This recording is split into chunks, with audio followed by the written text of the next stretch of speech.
Hey friends, it's Allysia from Piano TV. I hope you're well. Today I wanted to chat with you guys about sight reading. I feel very passionately about sight reading, so I just wanted to basically dedicate this video to giving you a few suggestions to get better at sight reading. And I also wanted to talk about why being able to read sheet music is super important, and something that I noticed that a lot of my adult students and people that I've heard from and talked to struggle with. And I also wanted to mention that I have a beginner's course that's open for a few more days. It's going to be closing on March 30th. And for the people who sign up early, you are going to be able to hop on a 2-hour workshop deep dive where we really get into reading notation, starting from basically the ground up. So we start from complete scratch, assuming you know nothing about notation, and then we actually dive really deep and we get pretty far along with reading music. So it's going to be a really intense theory workshop. It is free for the first for like the early signups of the beginner course. So if this is something you're interested in, it's got like, I'm going to be doing worksheets with you. We're going to have like a nice group of 50 people kind of all together going through this workshop, which is something I've never taught before, and I'm really excited about it. So definitely check that out. I'll leave the link below.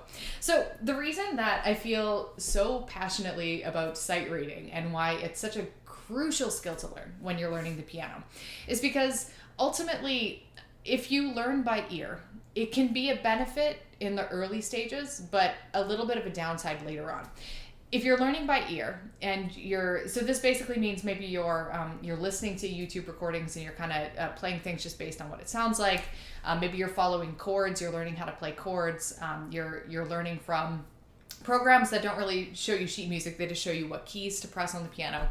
This is good if you want to sound pretty good at playing the piano really fast. So anyone can learn a few chords by ear and play some simple pop music just like totally by ear without having to figure out how to read music well at all.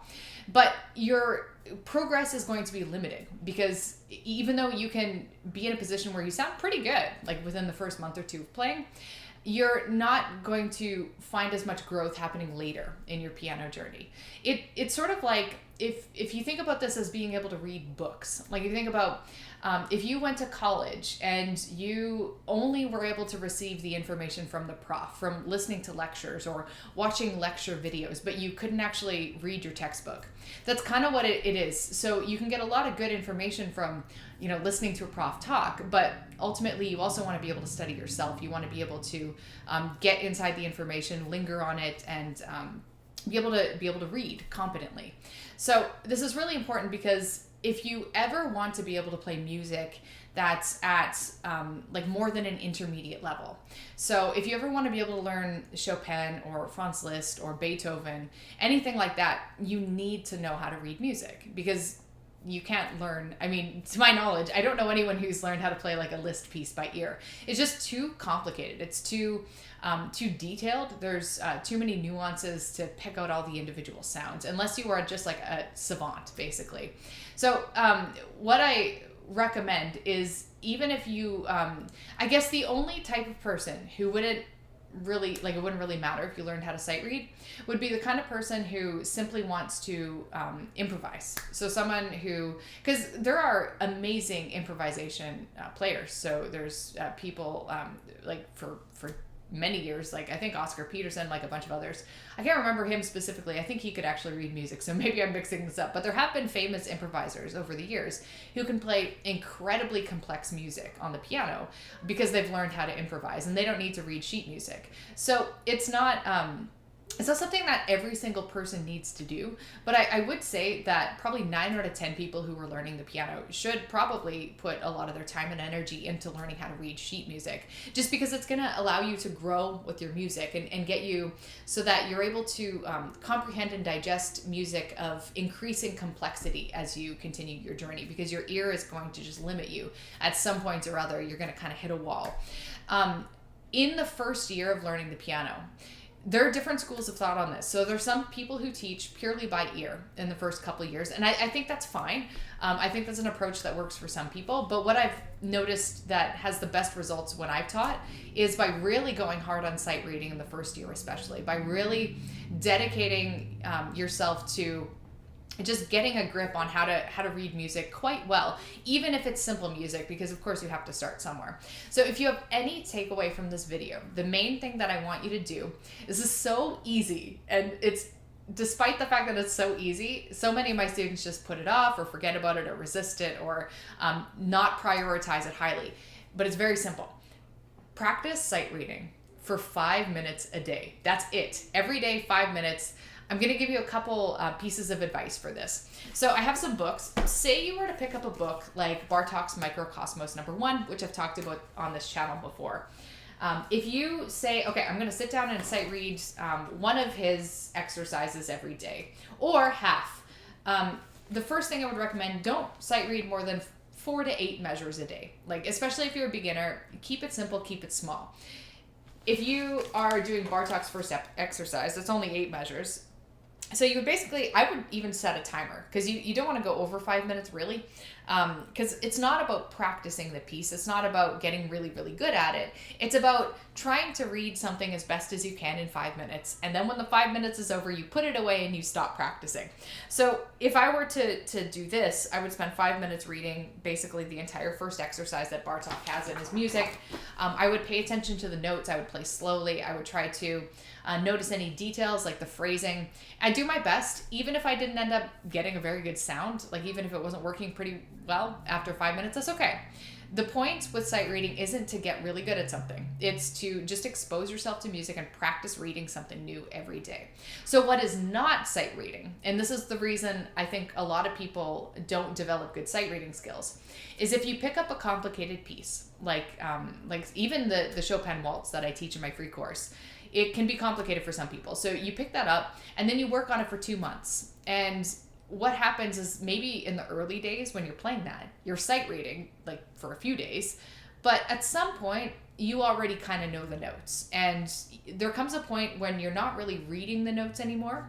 You're just sort of looking at them on the page as a reference point for where you are, because your fingers kind of already know what to do. After you've practiced a piece a certain amount of time, rote playing takes over. So your mechanical movements, like the way your hands move, you're just going to start to know where your hands go. You're not going to have to think about actively reading each individual note after a certain point. So usually even within a few days of picking up a new piece. So what I see happen a lot is that people will learn a really complex piece of music and spend months on it. And that doesn't allow you to practice sight reading very much, because you might practice it for a few days, but then at some point you're just trying to repeat the pattern over and over and get faster and get better at the finger pattern. You're not really reading. You're not training yourself to continually read. It's that daily exposure to new music, just that constantly picking up of something brand new and then putting it away, and then the next day picking up something else that's brand new, that's going to allow you to just practice sight reading better and get better at sight reading. So when you pick up a new piece of music, you could count that first day, maybe the first 2 days, as sight reading. But after that point, you really want to just be exposing yourself to new music. So that's why I recommend all my students, especially beginners, 5 minutes a day, practice reading something, just one line, just 4 to 8 bars. And here are some, I have a few books. I mean, there's a lot of resources you could use for sight reading. I know that there's apps and stuff online. I haven't explored those, but for those of you who are more tech savvy, that could be something you look into.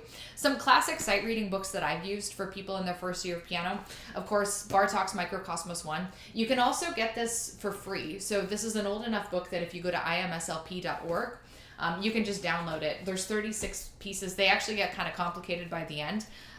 So for the average beginner, maybe like the first 20 exercises, if that would be okay. You have to have a little bit of sight reading know-how. Like you kind of have to know the basics before you start a book like this. Another book that I like, and this one is not available for free. I have 2 by Walter Carroll. I have Scenes at a Farm, which is a little harder, and then The Countryside. I think I got that backwards. Scenes at a Farm. This is the easier one. This is like his first lesson book. And they're pretty straightforward. I mean, some of them get more complex, but again, if you do 4 to 8 measures a day, this could keep you busy for like easily a couple months if you're doing 5 minutes a day of piano. Slightly more complicated version, Walter Carroll's The Countryside. I really like sight reading actual pieces of music or actual collections, because not only do you get practice reading sheet music, but you also get an understanding of compositions and famous composers and stuff like that, which is kind of nice. Cherney's got some good collections for beginners, but his also increase in complexity pretty fast. The first, I don't know, maybe 10 exercises in Cherney's first instructions in piano playing, 100 recreations. These are pretty challenging, but again, you could just do 4-bar sections and sight read those 5 minutes a day. Not the whole book. I'd probably say like the first 15 maybe would be doable for someone who's been playing for the first year. If you've been playing a while, of course, you could go further into a book like that. And then I also like referencing Bayer's elementary piano method, Opus 101. Which again, this one basically starts from scratch. It's kind of like a piano method book that was written a long time ago.